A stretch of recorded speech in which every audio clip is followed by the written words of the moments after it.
che diceva nonna mia, quando la tiana coppa o fuoco non la porno là, non la fanno mettere più. E oggi, pensando a lei, mi faccio questa bella pasta e fagioli alla contadina. Vieni, vieni.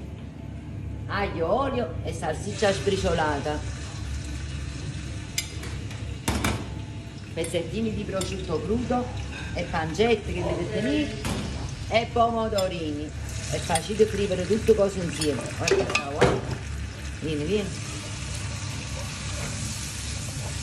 Metteteci un po' di rosmarino perché questa è la contadina e qualche foglia di lauro che quello vi fa passare pure i mal di panza. Lauro sarebbe la loro. Facciamo ancora soffriggere.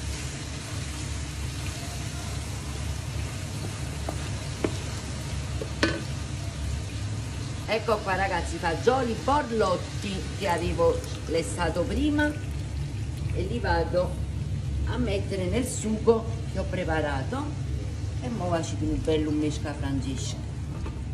Cuzzatella e poi vieni su di me.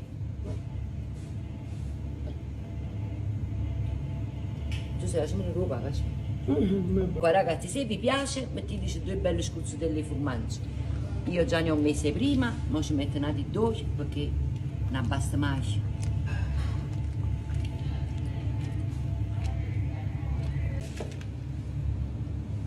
Ragazzi, ho buttato la pasta, ci ho buttato la pasta mista.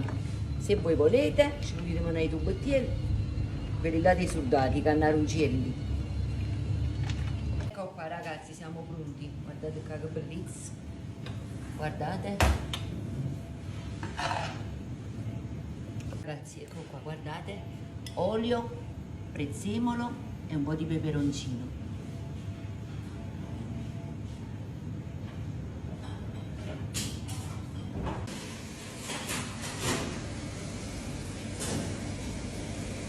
Ragazzi, tutto bene? Sì signora Maria, Buoni. Stai facendo tutta la Guarda cacca? la mezza di piatto pure. Buon appetito. Sì, non lo serioso, sì.